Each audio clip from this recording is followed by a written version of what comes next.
Top quality और consistent performance के लिए सिर्फ सिल्वर पंप नाम याद रखना। हमारे साथ इस वक्त तमाम खास मेहमान मौजूद हैं। लेफ्टिनेंट जनरल संजय कुलकर्णी हमारे साथ मौजूद हैं, ग्रुप कैप्टन जी.के. पांडे हमारे साथ मौजूद हैं और प्रोफेसर अमिताभ सिंह हमारे साथ मौजूद हैं। मनीष झा ने भी हमें ज्वाइन कर लिया है। लेकिन आज चर्चा की शुरुआत अमिताभ जी आपसे करेंगे।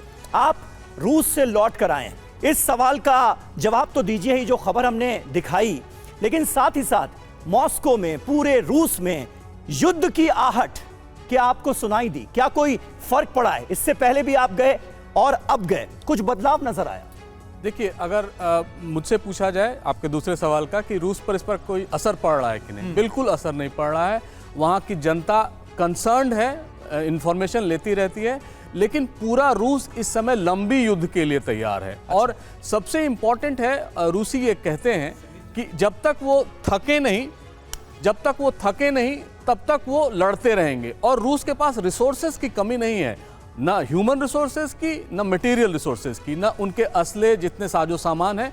तो वो तब तक लड़ेंगे जब तक वो इंटेंशन जो उनका है कि पूरे इस रीजन पे कैप्चर करना है, अपनी शर्तें मनवाना है, उस समय तक वो लड़ते रहेंगे। रही पहला जो क्वेश्चन था, देखिए यूरोप इस समय बहुत वल्नरेबल हो गया और खासकर फ्रांस और यूके।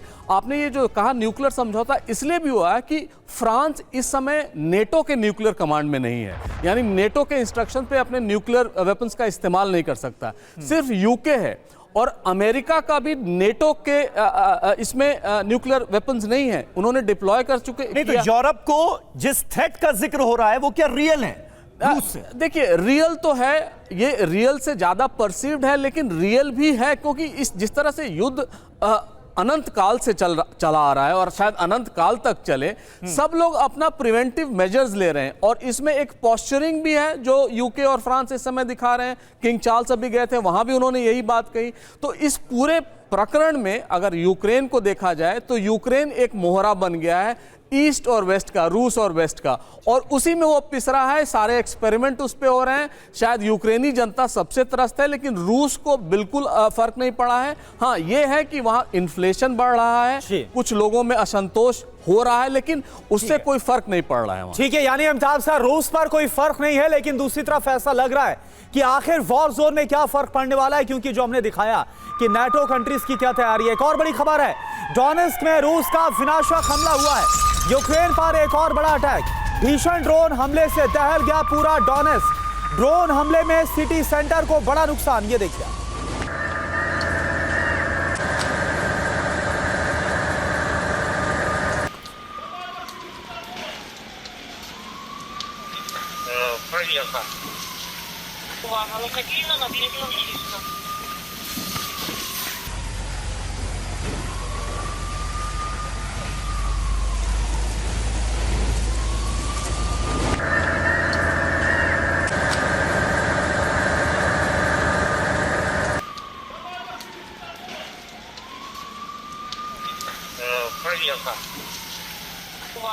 और देखिए, बड़ी जानकारी सामने आ रही है। डोनेस्क से अहम खबर है। डोनेस्क में रूस की सेना को मिली है बड़ी कामयाबी। रूसी सैनिकों ने टॉल्स्टॉय को मुक्त करा लिया है। पिछले 12 घंटे में यूक्रेन को हुआ ये बड़ा नुकसान है। यूक्रेनी सेना ने 1280 से ज्यादा सैनिक खो दिए इस जंग में यहीं पर।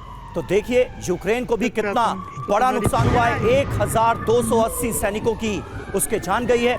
लेकिन ये खबर महत्वपूर्ण इस लिहाज से क्योंकि पिछले 12 घंटे में यूक्रेन को ये बड़ा नुकसान हुआ है और रूस की एक बड़ी विजय हुई है। इस इलाके में टॉल्स्टॉय को मुक्त करा लिया गया है पूरी तरह से। तो डोनेस्क में रूस की सेना को मिली ये बड़ी सफलता है।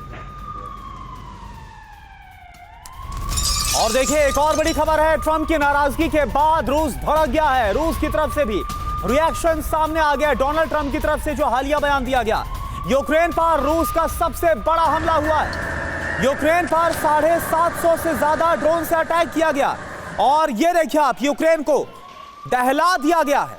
तस्वीरें आपके सामने, जहां पर हमला किया गया वहां पर कैसे भीषण आग लगी हुई नजर आ रही है।